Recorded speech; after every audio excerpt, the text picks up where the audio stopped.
Hey friend, this is one of my favorite centers. So I will just start the slideshow. Um, in my design, the G center or identity is completely open. And I have learned probably, probably the most from this particular center at this point in my experiment anyways. So the G center is that beautiful diamond in the middle, and it's actually the seat of the magnetic monopole. Okay. It's associated with the liver and the blood. And if you know anything about any European or Indo traditions, they believe that incarnation happens through the liver. So there is a magnetic monopole, and it has a I shouldn't say with a single people, it should say with a single pole that holds us together in our illusion, okay?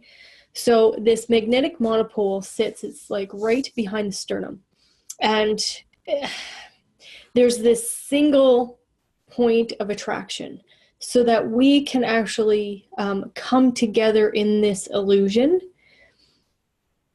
and recognize our differentiation or our separation. Even though human design is fully aware that we are all fully connected to the whole, we are each having our own experience. And in order to have that magnetic monopole gives us the illusion of our separateness. So everything else in design, of course, is a binary. It's a this and a that. The only thing is that magnetic monopole that is holding us together. So the magnetic monopole separates from the design crystal as a baby is being created. So the design crystal and the monopole actually live together. And they live together in the earth, at the core of the earth. And when it is time for a woman to conceive, what's really interesting is that this, there's already been a call to the sperm in order to fertilize the egg. The call's already happened. The interaction may not have happened, and the sexual interaction may not have happened, or the in vitro fertilization, whatever you want to call it, hasn't happened, but the call's already happened. And that design and monopole is called up into this creation of this young child, of this baby. And the design crystal goes to the ajna center, and the monopole lies within the G center. And how Ra explains it is, we all know we came from love, and that is love. The design crystal and the monopole together, that's love. And the whole time we are in this vessel, this human vessel, we try to give things the name love, and we try to, get back to that feeling of love. And what's really clear is that feeling is never going to happen until we actually shed the physical body. We release it back into, pure positive energy. Our soul goes up to pure positive energy. Our physical body, is shifted into whatever energy that you choose, whether you choose to be buried, burned, whatever it is, I don't know. But there's that shift in that energy. And they will then, the magnetic monopole and the design crystal will then marry again and come together and reunite, and that love will be back. So it's really interesting to,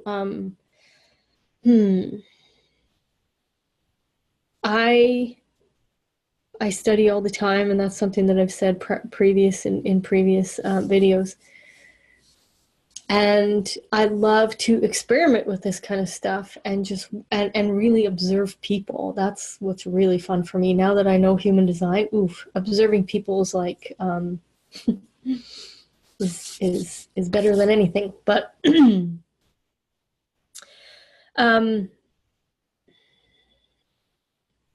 it's to really grasp how Ra took, was able to download this information, and the depth is really quite profound for me, because I see design in everything, from the Fibonacci code and having the 5 as the base in the Fibonacci code to scientific discoveries of today. And what I really, really love is he conveyed it in a way that, was just amazing to me. And, he was the clarion. He was able to speak it and share it. And that's what I love so much about all of the information in the entire universe, as far as I am concerned, really lies within this science of differentiation, this human design science. And what I'm really looking forward to, like, we're, the 30 years into this information, and like, we're just scratching the surface. I think that this, when everybody knows their design and operates from their design, like, I can't even tell you the profundity of that for me. But anyway, so the G center actually holds direction, and it holds love. And the direction is, as you can see, this 3-pronged staff, and it's like we bring in all of this experience, and we bring in all this logic, and we can funnel it up through the design and shoot it through this direction. And the direction can be past, future, and in the now. So there's 3 different energetics that are taking place always, and most of the mind is in the past and the future, and the physical being is in right now. It's right now, and it's introducing us to this direction that we take. And then as for the love, I love that Ra talks about the pi symbol, and really this energetic here that is all about the love of self, the love of universe, the love of the body.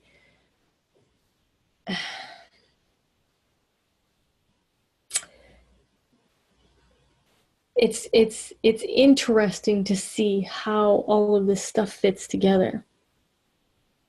So we had the vessel of love that lies here, and the sleeping phoenix, or sorry, the sphinx that lives here as well. And it's about this love in this direction,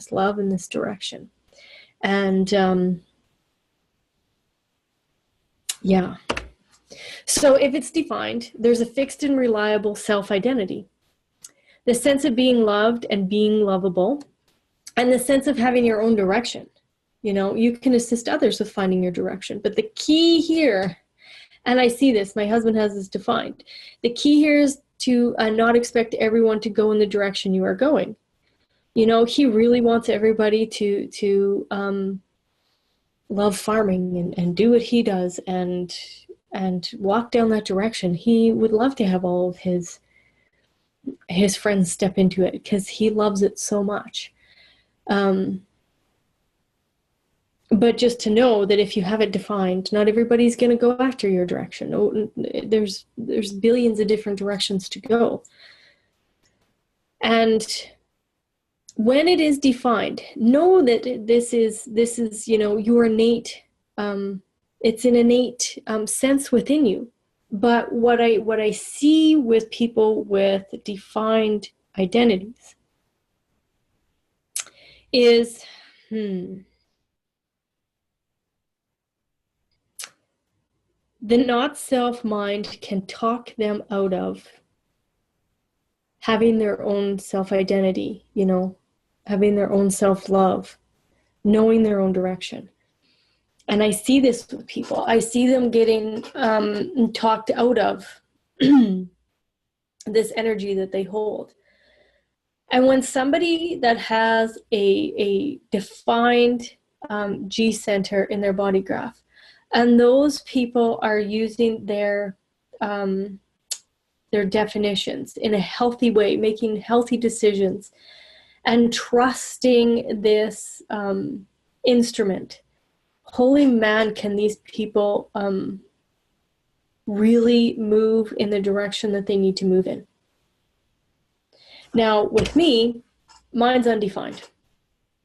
It completely open. There's no gates in mine. This picture here on the screen is actually a picture of a completely open identity center. So there is no fixed identity, you know. It's about, you know, being able to blend and adapt to all kinds of different people.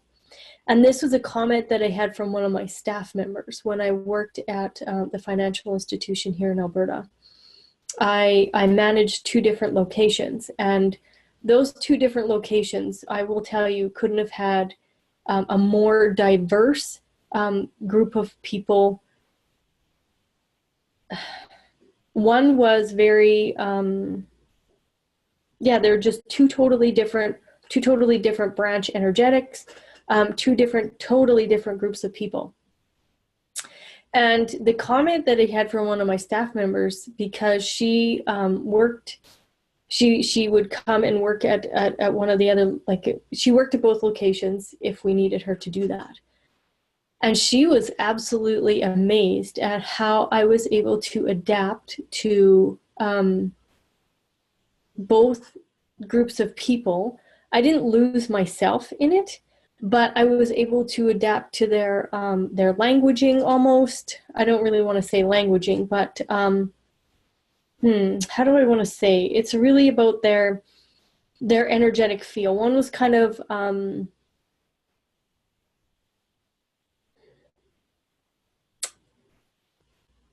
I don't even want to say a little bit more high-strung, but a little bit more high-strung. And not that I became high-strung, but I was able to adapt and manage that high-strung group of beings. And the other one was very low-key and very calm, and again, same thing, able to completely adapt how I managed and coached these people. And she was really amazed at how I was able to really be a chameleon. And that's what the completely open identity center definitely does. The other thing that's really important is environment. And if the environment isn't good for you, you're definitely with the wrong people. So the motto of the Undefined or Open G Center is, if you're in the wrong place, you are with the wrong people. That sense of unease happens when the environment is incorrect. So I told the story when I did one of the videos anyways, but I was asked to do a talk for human design at a trade show. I didn't have a booth. I was just a part of the, I guess, the learning center. And the stage had been moved from where it was the year before. And when I walked into the building, holy man, or walked into the room, there was this whole, so unease, a huge sense of unease, because I was not prepared for that change. And I still did the talk. I think I was supposed to talk. I cannot remember now. It was either between 20 and 45 minutes. I can't remember. And I think I might have got 5 minutes. But I knew that my sacral had moved me there. It was the correct decision for me, so that I could really learn from this completely open identity center that environment is also very important for me. so that I could see how at unease, there was such an unease within the body, and understanding how it was actually very difficult for me to even do that 5 minutes on stage. And I can talk about human design to anybody at any time, anywhere. That's what I thought. But that environment is important. So the other thing that's really fun here is that because there is no fixed identity, like you don't have to get caught up in doing things just one way, or like just following one direction, like, you know, being a, you know, I'm just going to say a carpenter and always being a carpenter, and that's all there is. You know, it's okay to sample different directions. And it's also okay if you're a carpenter and you want to be that way. That's great. Like, you know, if that's your direction and you gain that wisdom from that, great, do that. But also if you have this undefined and you want to sample different directions, that's also great too. So the healthy and the unhealthy, that's really what it all comes down to. And it's all about strategy and authority. I can talk to you about the mechanics all day long, but it's all about the strategy and authority. So if any of this intrigues you and you want to look deeper into your own design, definitely let's contact me, and I would be more than happy to have a chat with you and see if it's right. And what I love is that, I don't know if you, like, my logo is kind of small here, but I know logos don't mean anything to anybody else, of course, except for the person that created it. But it was fun for me to, I just knew that identity center for me, that G center, was so important, and that's really been the greatest wisdom I have grokked. So when I did my logo, that's what was important for me. There's actually a Merkaba in the middle here. It's like a shape of a crystal. And then, you know, the spokes coming out. So that's really all about, you know, the mandala and the experiences there, and the circle. And really knowing that,